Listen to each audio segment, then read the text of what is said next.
आज के इस वीडियो में हम लोग देखेंगे कक्षा 10वीं का इतिहास का अध्याय संख्या 2। अध्याय संख्या 2 से जितने सारे भी ऑब्जेक्टिव क्वेश्चन निकलेंगे उसमें से हम 20 अति महत्वपूर्ण प्रश्न आज के इस वीडियो में हम आपको बताने वाले हैं। तो वीडियो को शुरू से अंत तक अवश्य देखिएगा और चैनल पे पहली बार आए हैं तो चैनल को सब्सक्राइब कर साथ में नोटिफिकेशन बेल आइकन को प्रेस कर लीजिएगा, ताकि जब भी हम वीडियो अपलोड करें तो उसका नोटिफिकेशन आपको सबसे पहले मिल जाए। और आप लोगों को बता दें कि हमारे इस चैनल पे बिहार बोर्ड मैट्रिक और इंटर परीक्षा की तैयारी कराया जाता है, तो चैनल को सब्सक्राइब करना बिल्कुल ना भूलें। और अगर आप इस वीडियो का PDF डाउनलोड करना चाहते हैं तो डिस्क्रिप्शन में एक लिंक दिया है, वहां से जाकर आप इस वीडियो का PDF को डाउनलोड कर सकते हैं। तो बिना समय को गवाए आज का हम पहला क्वेश्चन स्टार्ट करते हैं। तो आज का सबसे पहला क्वेश्चन है कि रूस में जार का अर्थ क्या होता है। रूस में जो जार का अर्थ होता है वो क्या होता है। तो रूस में जार का अर्थ होता है रूस का सम्राट। रूस में जार का अर्थ होता है रूस का सम्राट। रूस के सम्राट को ही जार कहा जाता है और जार का जो पूरा नाम था वो था जार निकोलस द्वितीय। ठीक है, जार का पूरा नाम था जार निकोलस द्वितीय। और रूस में जार का जो अर्थ होता है वो होता है रूस का सम्राट। तो पहला का right answer option number A हो जाएगा। रूस में जार का अर्थ रूस का सम्राट को कहा जाता है। तो पहला का right answer option number A हो जाएगा। अब हमारा दूसरा नंबर क्वेश्चन यहाँ पे है कि कार्ल मार्क्स का जो जन्म हुआ था कहाँ में हुआ था। कार्ल मार्क्स, आप उनका बहुत नाम सुने होंगे। तो इस क्वेश्चन में आपसे पूछता है कि कार्ल मार्क्स का जो जन्म हुआ था वो कहाँ में हुआ था। तो इनका जन्म है जर्मनी शहर में हुआ था। तो दूसरा का right answer option number B हो जाएगा। कार्ल मार्क्स का जन्म जर्मनी में हुआ था। तो दूसरा का right answer option number B हो जाएगा। चलिए अब हमारा 3 नंबर क्वेश्चन है कि साम्यवादी शासन का पहला प्रयोग कहाँ हुआ था। साम्यवादी शासन का पहला प्रयोग जो हुआ था कहाँ में हुआ था। तो साम्यवादी शासन का पहला प्रयोग रूस में हुआ था। तो इसलिए तीसरा का right answer option number C हो जाएगा। साम्यवादी शासन का पहला प्रयोग रूस में हुआ था। चलिए अब हमारा 4 नंबर क्वेश्चन यहाँ पे है, देख लेंगे। 4 नंबर क्वेश्चन है कि 1917 की पहली रूसी क्रांति को किस नाम से जाना जाता है। 1917 की पहली रूसी क्रांति को जो है किस नाम से जाना जाता है। कहने का मतलब 1917 में जो है आपको 2 क्रांति हुआ था। तो इसमें पूछ रहा है कि पहली क्रांति को किस नाम से जाना जाता है। तो चौथा का right answer option number D हो जाएगा, फरवरी। फरवरी क्रांति के नाम से 1917 की पहली क्रांति को जाना जाता है। और यदि यहाँ पे पूछ दे कि दूसरी क्रांति को किस नाम से जाना जाता है तो इसका right answer option number C हो जाएगा, नवंबर की क्रांति। एक फरवरी में क्रांति हुई थी और एक नवंबर में क्रांति हुई थी। 2 क्रांति 2 माह में हुई थी। तो यहाँ पे अगर पूछ रहा है कि 1917 की पहली रूसी क्रांति, तो इसका right answer option number D हो जाएगा, फरवरी क्रांति। और अगर यहाँ पे दूसरी रूसी क्रांति पूछे तो इसका right answer option number C होगा, नवंबर की क्रांति। तो 4 का जो ऐसे मुख्य रूप से अगर इसका आंसर जो होगा ऑप्शन नंबर डी हो जाएगा, फरवरी क्रांति। 1917 की पहली रूसी क्रांति को फरवरी क्रांति के नाम से जाना जाता है। तो 4 का right answer option number D हो जाएगा।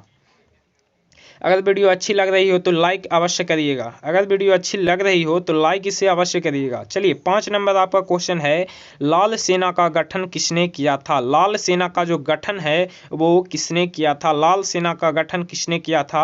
तो 5 का जो राइट आंसर हो जाएगा ऑप्शन नंबर सी हो जाएगा, ट्राटस्की ने। लाल सेना का गठन ट्राटस्की के द्वारा किया गया था। तो 5 का right answer option number C हो जाएगा। चलिए अब आपका 6 नंबर का क्वेश्चन है कि वार एंड पीस पुस्तक की जो रचना है किसने की है।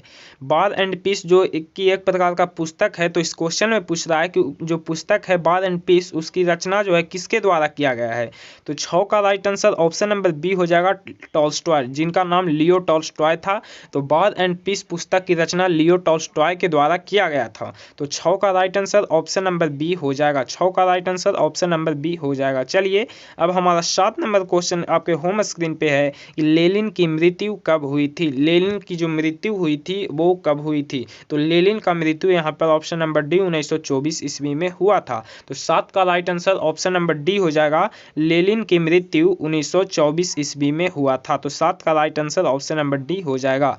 अब हमारा 8 नंबर क्वेश्चन है कि बोल्शेविक क्रांति का नेतृत्व कौन किया था। बोल्शेविक क्रांति का जो नेतृत्व किया था वो कौन किया था। तो 8 का right answer option number B हो जाएगा, लेनिन।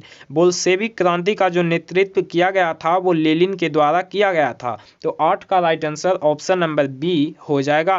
बोल्शेविक क्रांति का नेतृत्व लेनिन के द्वारा किया गया था, जिसकी मृत्यु 1924 ईस्वी में हुआ था, जो कि आपने पिछले क्वेश्चन में पढ़ा। तो 8 का right answer option number B हो जाएगा। चलिए अब आपका 9 नंबर क्वेश्चन है कि यहाँ पे बोल रहा है कि दुनिया के मजदूरों एक हो, यह कथन किसका था? यह जो एक कथन है कि दुनिया के मजदूरों एक हो, यह जो कथन है यह कथन किसका है? तो दुनिया के मजदूरों एक हो, यह कथन option number B Karl Marx का है। ठीक है, दुनिया के मजदूरों एक हो, यह जो कथन है कार्ल मार्क्स का है। और यह जो क्वेश्चन है काफ़ी ज़्यादा इम्पोर्टेंट क्वेश्चन है। ठीक है, यह जो है काफ़ी ज़्यादा इंपॉर्टेंट क्वेश्चन है, इसलिए इसे अच्छे तरीके से देख ले, समझ लें। दुनिया के मजदूरों एक हों, यह जो कथन है कार्ल मार्क्स के द्वारा कहा गया है। तो 9 का right answer option number B हो जाएगा। चलिए अब आपका 10 नंबर क्वेश्चन है। यहाँ पे 10 नंबर क्वेश्चन है कि वैज्ञानिक समाजवाद की अवधारणा का प्रतिपादन किसने किया था? वैज्ञानिक समाजवाद की अवधारणा का जो प्रतिपादन है किसके द्वारा किसने किया था? तो इसका भी right answer option number B हो जाएगा, कार्ल मार्क्स। वैज्ञानिक समाजवाद की स्थापना कहें या अवधारणा का प्रतिपादन कहें, एक ही बात है। आपसे एग्जाम में इस प्रकार से भी क्वेश्चन पूछ सकता है कि वैज्ञानिक समाजवाद की स्थापना किसने किया था। ठीक है, तो दोनों का जो राइट आंसर होगा ऑप्शन नंबर बी हो जाएगा। वैज्ञानिक समाज की अवधारणा का प्रतिपादन किसने किया? तो कार्ल मार्क्स। वैज्ञानिक समाज की स्थापना किसने किया? तो कार्ल मार्क्स। तो 10 का जो राइट आंसर होगा ऑप्शन नंबर बी हो जाएगा। वैज्ञानिक समाजवाद की अवधारणा का प्रतिपादन कार्ल मार्क्स के द्वारा किया गया था। चलिए अब आपका 11 नंबर क्वेश्चन आपके होम स्क्रीन पे है, देख सकते हैं। यहाँ पे लिखा हुआ है कि यूरोपियन समाजवाद कौन नहीं था। यहाँ पे लिखा गया है कि यूरोपियन समाजवाद जो था कौन नहीं था। तो 11 का जो राइट आंसर होगा ऑप्शन नंबर सी हो जाएगा, कार्ल मार्क्स। यूरोपियन समाजवाद जो थे कार्ल मार्क्स नहीं थे। तो 11 का right answer option number C हो जाएगा। 11 का right answer option number C हो जाएगा। चलिए अब आपका 12 नंबर क्वेश्चन कहता है कि समाजवादियों का बाइबिल किसे कहा जाता है? समाजवादियों का बाइबिल किसे कहा जाता है? तो समाजवादियों का जो बाइबिल कहा जाता है वो दास कैपिटल को कहा जाता है। समाजवादियों का बाइबिल जो है दास कैपिटल को कहा जाता है। तो 12 का right answer option number D हो जाएगा। समाजवादियों का बाइबिल दास कैपिटल को कहा जाता है। अब आपका 13 नंबर क्वेश्चन है, यहाँ पे देख लेंगे। 13 नंबर क्वेश्चन है कि द मदर के लेखक कौन हैं? द मदर यह जो है एक प्रकार का पुस्तक है। तो यहाँ पे पूछता है कि द मदर के जो लेखक हैं वो कौन है? तो 13 का right answer option number B हो जाएगा, मैक्सिम गोर्की। ठीक है, द मदर के जो लेखक हैं मैक्सिम गोर्की को कहा जाता है। तो 13 का right answer option number B हो जाएगा। अब हमारा 14 नंबर क्वेश्चन यहाँ पे देख सकते हैं, बहुत ही इंपॉर्टेंट क्वेश्चन है। 14 नंबर क्वेश्चन है कि इंग्लैंड में समाजवाद का जनक किसे माना जाता है? इंग्लैंड में, भारत की बात नहीं कर रहा है, बोल रहा है क्वेश्चन में कि इंग्लैंड में जो है समाजवाद का जनक किसे माना जाता है? तो 14 का right answer option number C हो जाएगा, रॉबर्ट ओवेन को। रॉबर्ट ओवेन को। तो इंग्लैंड में समाजवाद का जनक किसे माना जाता है? तो रॉबर्ट ओवेन को। ठीक है, 14 का right answer option number C हो जाएगा, रॉबर्ट ओवेन को इंग्लैंड में समाजवाद का जनक माना जाता है। तो 14 का right answer option number C हो जाएगा। यह जो है आपके एग्जाम के लिए काफ़ी ज़्यादा इंपॉर्टेंट क्वेश्चन है। ठीक है ना, यह जो क्वेश्चन है आपके एग्जाम के लिए काफ़ी ज़्यादा इंपॉर्टेंट है। चलिए अब आपका 15 नंबर क्वेश्चन यहाँ पे है। 15 नंबर क्वेश्चन आपके होम स्क्रीन पे है।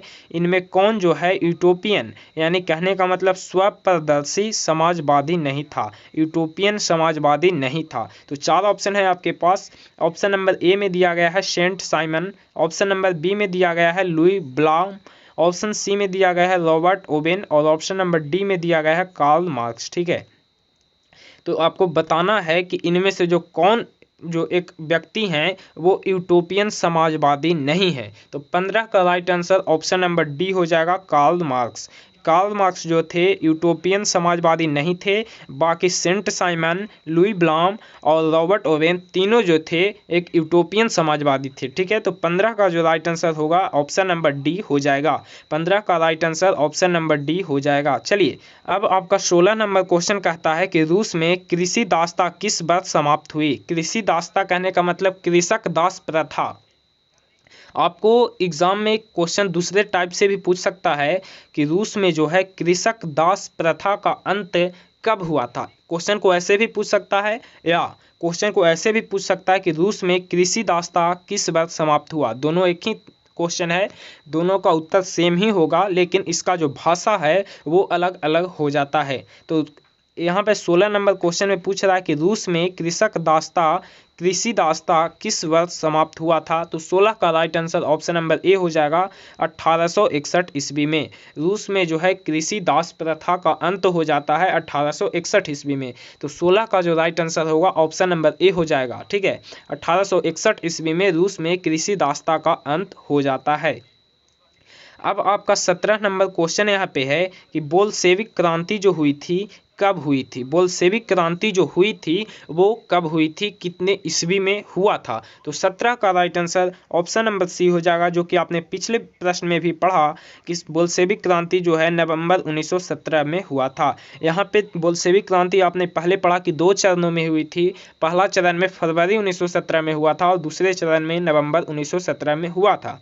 तो यहाँ पे फरवरी जो है ऑप्शन में नहीं दिया गया है, तो इसलिए जो इसमें जो राइट आंसर होगा नवंबर 1917 ही हो जाएगा। ठीक है, तो 17 का right answer option number C हो जाएगा, बोल्शेविक क्रांति नवंबर 1917 में हुआ था। तो 17 का right answer option number B हो जाएगा। अब आपका 18 नंबर क्वेश्चन है, यहाँ पे देख लेंगे। 18 नंबर क्वेश्चन है कि रूसो जो है किस देश का रहने वाला था। रूसो का नाम सुने होंगे, तो बोलता है यहाँ पे कि रूसो जो है किस देश का रहने वाला था। तो 18 का right answer option number B हो जाएगा, फ्रांस। रूसो जो है फ्रांस का रहने वाला था। बहुत सारे बच्चे क्या करते हैं कि यहाँ पे पूछता है कि रूसो किस देश का रहने वाला था, तो ऑप्शन में लगा देते हैं रूस, जो कि बिल्कुल गलत हो जाता है। रूसो जो था फ्रांस का रहने वाला था, न कि रूस का। तो 18 का right answer option number B हो जाएगा, फ्रांस। रूसो जो है किस देश का रहने वाला था, तो 18 का right answer option number B France हो जाएगा। अब आपका 19 नंबर क्वेश्चन आपके स्क्रीन पे है, बहुत ही इंपॉर्टेंट क्वेश्चन है। ब्रेस्ट लिटोवस्क की संधि किन देशों के बीच हुई थी।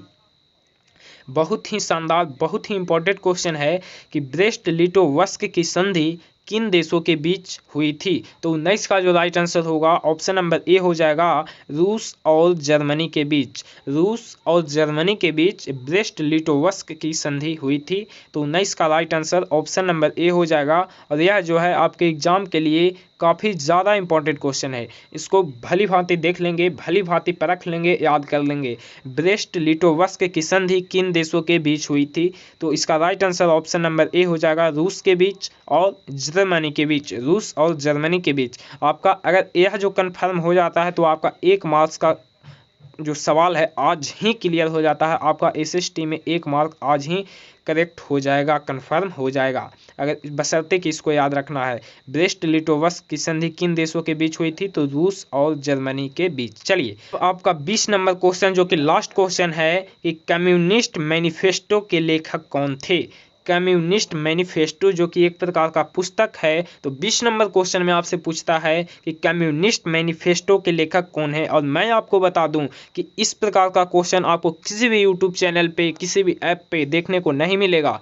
बिकॉज यह जो क्वेश्चन हम लाते हैं, एक एक क्वेश्चन को किताब से सेलेक्ट करते हैं, एक एक क्वेश्चन को सेलेक्ट करते हैं और तब आपके पास एक वीडियो बनाकर लाते हैं।